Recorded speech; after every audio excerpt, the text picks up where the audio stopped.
مکہ میں قیافہ شناس آتے، لوگ اپنے بچوں کو ان کے پاس لے کر جاتے ہیں۔ قیافہ شناس اپنے علم سے بچوں کا مستقبل بتاتے ہیں۔ آج کا عنوان ہے یہ راہ گزر بھی تیرے انتظار میں تھی۔ یہ 583 عیسوی کا زمانہ ہے۔ رسول اللہ صلی اللہ علیہ وآلہ وسلم پچھلے 4 سال سے اپنے چچا ابی طالب کے ساتھ رہ رہے ہیں۔ ابی طالب نے تجارت کی غرض سے ملک شام جانے کا ارادہ کیا ہے۔ رسول اللہ اپنے چچا سے اس قدر مانوس ہیں کہ دونوں ایک دوسرے کے بغیر نہ کھانا کھاتے ہیں نہ کہیں جاتے ہیں۔ ابی طالب نے اپنے بھتیجے کو ملک شام کے سفر کا بتایا تو رسول اللہ اپنے چچا کے گلے لگ کر ساتھ جانے کے لیے ضد کر رہے ہیں۔ ابی طالب تو دل سے چاہتے ہیں، لیکن رسول اللہ کی چھوٹی عمر کی وجہ سے انہیں ساتھ نہیں لے جا رہے۔ مشکل سفر، گھر سے دور، دوسرا ملک، ابی طالب کے ذہن میں بہت سی باتیں ہیں۔ رسول اللہ کا شوق دیکھ کر چچا مان گئے ہیں۔ رسول اللہ یقیناً اس سفر کے بارے میں سوچتے ہوں گے۔ ان دنوں شام کوئی سلطنت نہیں بلکہ سلطنت روم کا ایک صوبہ ہے۔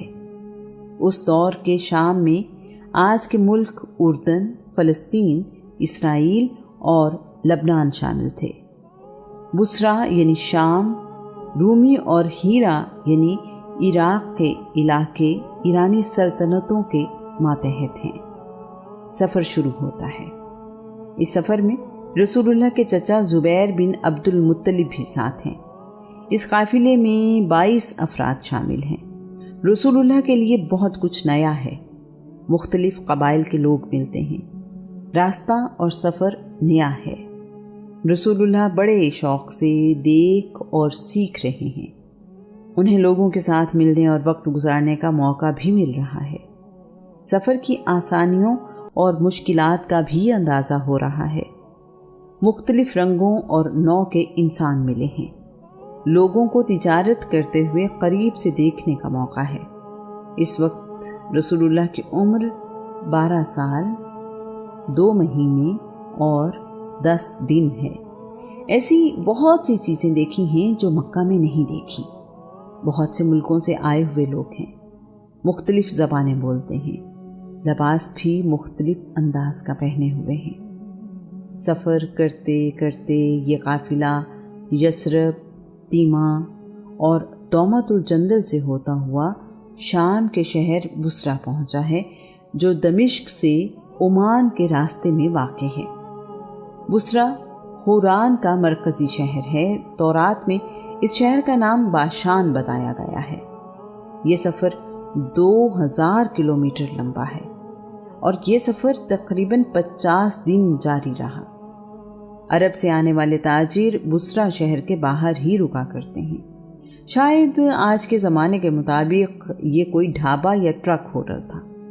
وہاں عرب کے تاجر اپنی تھکن اتارتے ہیں، رات وہیں رکتے اور اپنے کاروبار کی تیاری کرتے ہیں۔ ملک شام میں تجارتی سرگرمیوں سے پہلے یہ آخری پڑاؤ ہے۔ یہاں ایک بہت بڑا درخت ہے جس کی ٹھنڈی چھاؤں مکہ سے آنے والوں کو اپنی آغوش میں لے لیتی ہے۔ اس کے قریب ہی ایک عیسائی راہب بھی رہتا ہے۔ یہ جگہ صدیوں سے عیسائی راہبوں کے پاس ہے۔ ایک راہب وفات پاتا ہے تو اس کی جگہ کوئی دوسرا یہاں آ کر رہنے لگتا ہے۔ عیسائی راہبوں کے یہاں رہنے کی بنیادی وجہ یہ ہے کہ ان کے علم کے مطابق اس کائنات کے آخری نبی کو یہاں سے گزرنا ہے۔ یہاں رہنے والا راہب آنے جانے والے قافلوں کو دیکھتا رہتا ہے اور آخری نبی کا انتظار کرتا ہے۔ اس زمانے میں یہاں رہنے والے راہب کا نام جرجیس ہے، لیکن وہ بحیرہ کے نام سے مشہور ہے۔ بحیرہ سریانی زبان کا لفظ ہے۔ بحیرہ کے معنی ہیں بے حد دانشمند، علم والا۔ بحیرہ ایک مدت سے یہاں رہائش پذیر ہے۔ اس نے بے شمار عرب قافلے یہاں سے گزرتے اور ٹھہرتے دیکھے ہیں۔ اسے یقین ہے کہ آخری نبی کے آنے کا زمانہ قریب ہے، شاید وہ اپنی زندگی میں ان سے مل سکے۔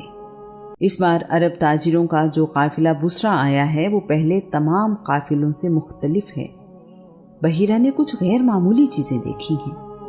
اس کا خیال اسے مجبور کر رہا ہے کہ وہ دیکھے کہ ایسا کیوں ہے۔ بحیرہ نے عرب تاجروں سے کہا ہے کہ میں آپ لوگوں کو کھانے کی ضیافت دینا چاہتا ہوں، آپ سب لوگ میرے مہمان ہیں، یہ بھی درخواست ہے کہ آپ کے قافلے میں شامل تمام لوگ آئیں۔ عرب کے تاجر تو مسافر ہیں، انہیں اچھا لگا اور دعوت قبول کر لی ہے۔ یہ بھی سوچ رہے ہیں کہ ہم تو یہاں پہلے بھی کئی بار آ چکے ہیں لیکن راہب نے کبھی ہمیں دعوت پر نہیں بلایا۔ عرب تاجر کھانا کھانے کے لیے بحیرہ راہب کی دعوت میں پہنچے ہیں۔ بحیرہ راہب نے سب لوگوں سے فردن ملاقات کی ہے۔ بحیرہ جو ڈھونڈ رہا ہے وہ اسے نظر نہیں آیا۔ جن لوگوں سے اب تک وہ مل چکا ہے ان میں کچھ غیر معمولی نہیں ہے۔ اسے حیرت ہے کہ ایک دن پہلے جو اس نے دیکھا تھا وہ آج کیوں نہیں ہے۔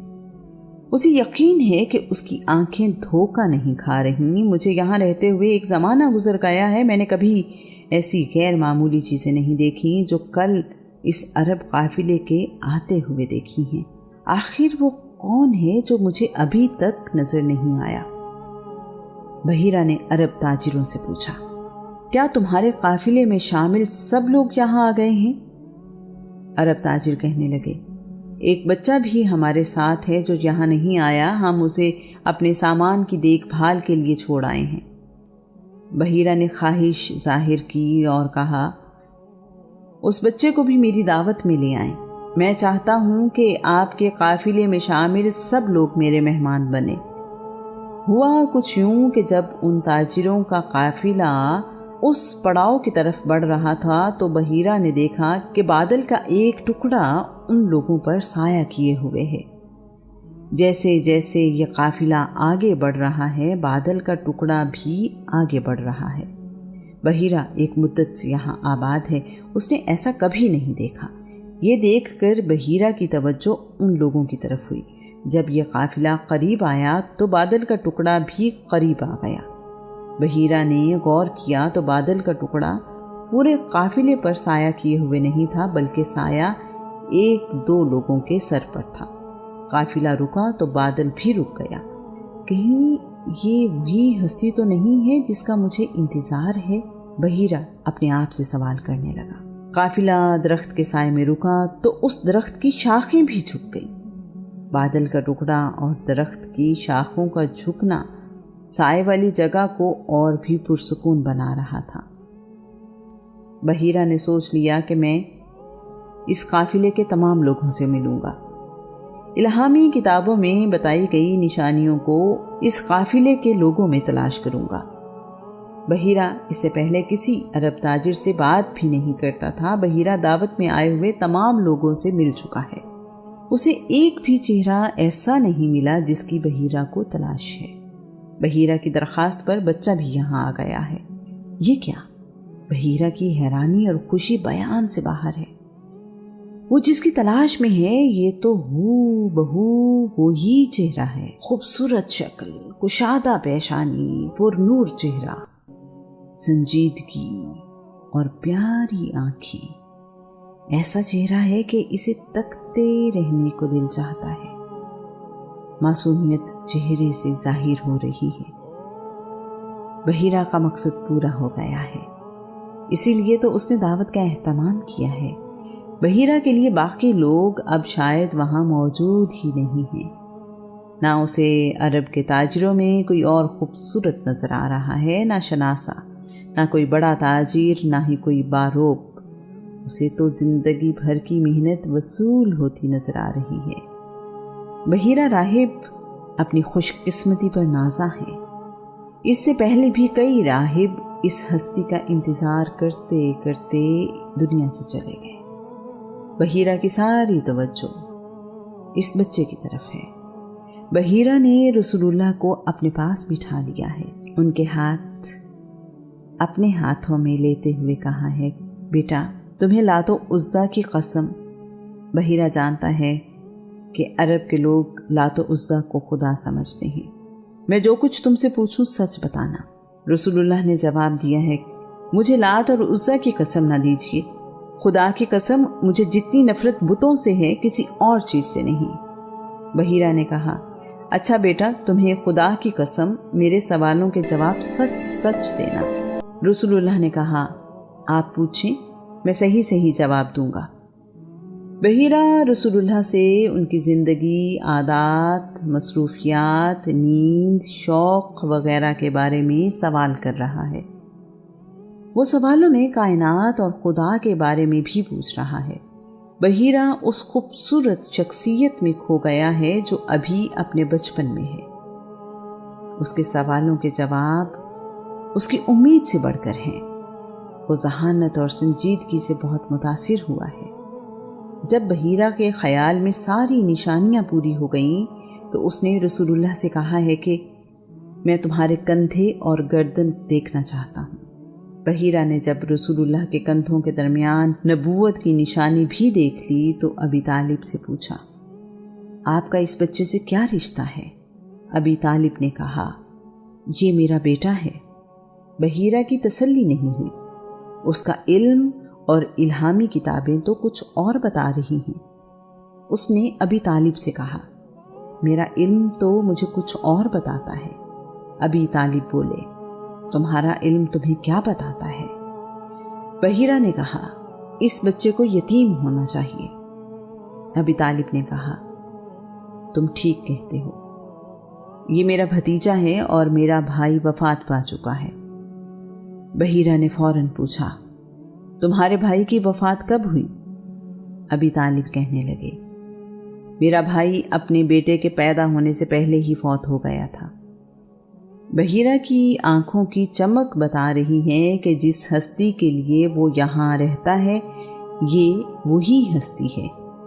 بحیرہ نے ابی طالب سے کہا، میں نے جو خوبیاں اور نشانیاں آپ کے بھتیجے میں دیکھی ہیں وہ اس کائنات کے آخری نبی کی نشانیاں ہیں۔ میں نے بادل کو اس کے سر پر سایہ کرتے اور ساتھ چلتے دیکھا ہے۔ اس کا چہرہ وہی ہے جو الہامی کتابوں اور نبیوں نے بیان کیا ہے۔ میرا مشورہ ہے کہ آپ اسے جلد سے جلد مکہ واپس لے جائیں، ایسا نہ ہو کہ یہودی اس کو پہچان لیں اور نقصان پہنچائیں۔ اگر انہوں نے وہ دیکھ لیا جو میں نے دیکھا ہے تو وہ ضرور اسے نقصان پہنچانے کی کوشش کریں گے۔ اس کا زمانہ قریب ہے میں بتایا جا چکا ہے کہ رسول اللہ کے والد عبداللہ کو شام میں یہودیوں نے پہچان لیا تھا کہ یہ آخری نبی کے والد ہیں۔ انہوں نے عبداللہ کو جان سے مارنے کی کوشش بھی کی تھی۔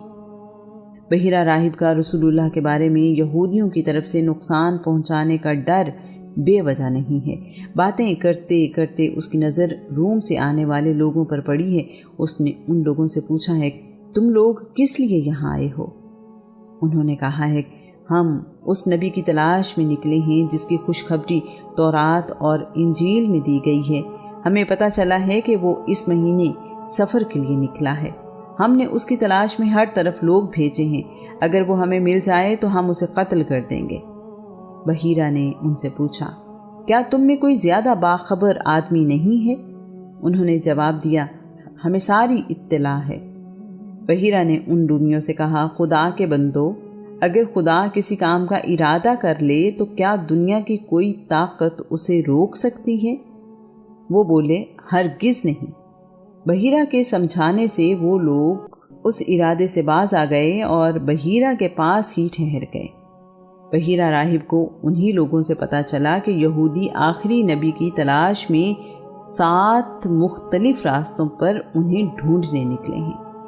قرآن مجید یہودیوں کے رسول اللہ کو پہچاننے کے متعلق کہتا ہے، جنہیں ہم نے کتاب دی وہ بالیقین پہچانتے ہیں کہ یہ سچے نبی ہیں، جس طرح وہ اپنے بیٹوں کو پہچانتے ہیں کہ وہ ان کے اپنے بیٹے ہیں۔ پھر بھی ان کا ایک گروہ جان بوجھ کر حق کو چھپاتا ہے۔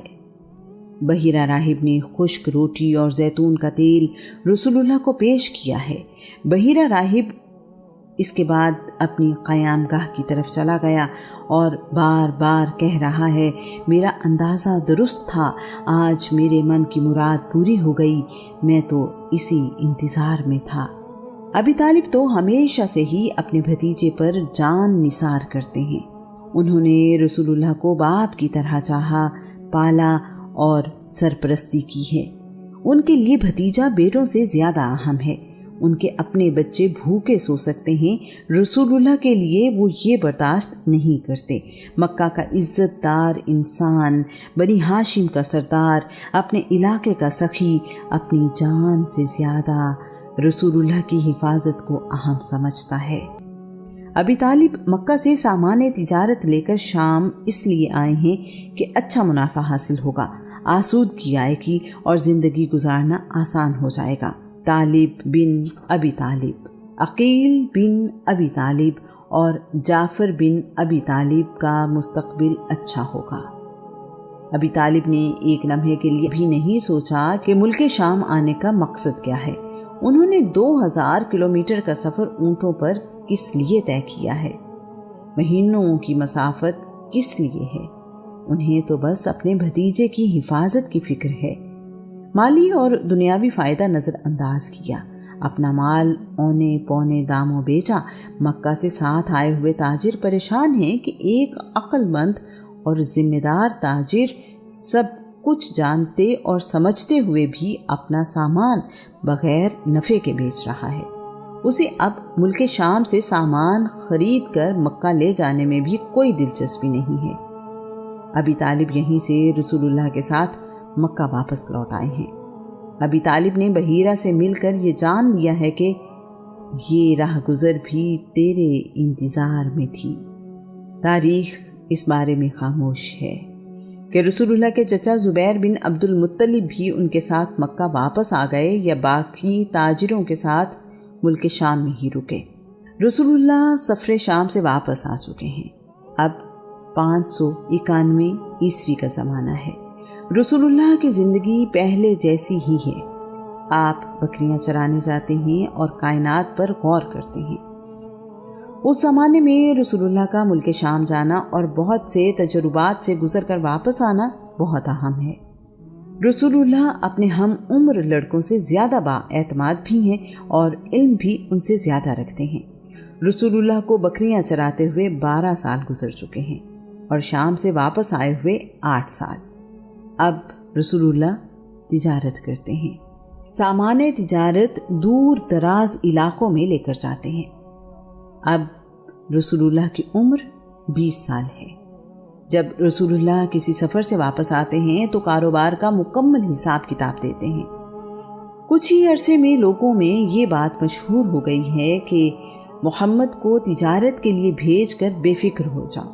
اس جیسا ایماندار اور ذمہ دار انسان ملنا مشکل ہے۔ یہ سمجھدار بھی ہے اور قابل اعتبار بھی۔ یہاں یہ بات بھی قابل غور ہے کہ اگر لوگ بعد از اعلان نبوت رسول اللہ کو سچا اور ایماندار کہتے تو یہ صرف عقیدت ہوتی۔ رسول اللہ تو عین جوانی میں امین اور صادق کہلائے۔ امانت اور سچائی اگر کسی شخصیت میں یکجا ہے تو وہ رسول اللہ کے ساتھ ہے۔ اعلان نبوت تو 40 سال کی عمر میں کیا۔ کردار کی اچھی صفات تو ہمیشہ سے ہی لوگوں کے سامنے ہے۔ اس زمانے میں سونا عرب اور باقی دنیا میں نایاب ہے۔ 5 گرام سونا جو تقریباً آدھا تولہ ہوتا ہے، ایک غریب آدمی کی زندگی سنوارنے کے لیے کافی ہے۔ رسول اللہ قیس بن زید کے ساتھ تجارت کرتے ہیں۔ قیس بن زید اپنا مال تجارت رسول اللہ کو دے کر دور دور علاقوں میں بھیجتا رہتا ہے۔ دور دراز کے سفر پر بہت کم قافلے جاتے ہیں۔ مال تجارت جتنی دور جاتا ہے منافع اتنا ہی زیادہ ملتا ہے۔ رسول اللہ یہ مال تجارت بیچ کر تقریباً 1500 سے 2000 طلائی سکے لاتے ہیں۔ رسول اللہ کا مال تجارت اس لیے بھی جلدی اور اچھے دام پر بک جاتا ہے کہ لوگوں کو اس تاجر کی زبان اور مال پر یقین ہے۔ 5 گرام کا ایک سکہ اس زمانے میں کسی کے لیے بہت بڑی دولت ہے۔ ایسے میں ایک نسبتاً غریب آدمی ہزاروں سکوں کا مالک ہو، پوری ایمانداری سے واپس آ کر پیسے جمع کروا دے، یہ معمولی بات نہیں ہے۔ اگر کوئی یہ دولت لے کر کسی دوسرے ملک یا علاقے میں چلا جائے تو زندگی عیش سے گزار سکتا ہے۔ اس زمانے میں کسی کو ڈھونڈنا ممکن نہیں ہے۔ رسول اللہ کی ایمانداری کا عالم یہ ہے کہ قیس بن زید کو ہمیشہ اس کی توقع سے زیادہ رقم ملتی ہے۔ جب رسول اللہ نے قیس بن زید سے تجارت کرنا چھوڑی تو قیس نے کہا، خدا کی قسم، اس کے بعد مجھے تم جیسا دیانتدار اور شریف انسان نہیں ملے گا۔ اس کے علاوہ یہاں ایک اور بات بتانا بھی ضروری ہے کہ رسول اللہ جب مال تجارت لے کر جاتے ہیں تو بہت سے دوسرے تاجر بھی اپنا سامان رسول اللہ کے ہاتھ بھیج دیتے ہیں، رسول اللہ کو منافع دینے کی بات بھی کرتے ہیں۔ قیس بن زید کا بیان ہے کہ اگر محمد نے میرے مال کی تجارت کرتے ہوئے کسی اور کا مال بیچا ہے تو اس تاجر سے نہ منافع لیا نہ ہی اس کام کی اجرت لی، حالانکہ یہ محمد کا حق تھا۔ امام احمد بن حنبل کا بیان ہے، رسول اللہ جب سفر سے واپس آتے تو اپنے دوستوں سے ملتے، ان کی خیریت دریافت کرتے، اگر محسوس کرتے کہ کسی دوست کی مالی حالت اچھی نہیں تو اپنے منافع میں سے اس کی مدد کرتے۔ رسول اللہ غریب اور بوڑھے لوگوں کی مدد کرتے ہیں، ان کا بوجھ اٹھاتے ہیں۔ اگرچہ رسول اللہ دولت مند نہیں ہیں لیکن سخاوت میں ان سے زیادہ کوئی نہیں ہے۔ حسین بن علی بیان کرتے ہیں، رسول اللہ اپنی آمدنی کو 3 حصوں میں تقسیم کرتے تھے۔ ایک حصہ اللہ کی راہ میں خرچ کرتے، دوسرا حصہ اپنے گھر والوں کو دیتے اور تیسرا حصہ اپنی ذات کے لیے رکھتے تھے۔ رسول اللہ اپنے حصے میں سے ضرورت مندوں میں تقسیم کرتے تھے۔ رسول اللہ جمع نہیں کیا کرتے تھے، نہ ہی رسول اللہ کچھ چھپا کر رکھتے تھے۔ واپس اپنے قبیلے والوں کے پاس جاتا ہے، اپنے قبیلے کے لوگوں کو ساتھ لے کر حملہ کرتا ہے۔ جواب میں اسے مکہ کے قبیلوں کا سامنا کرنا پڑتا ہے۔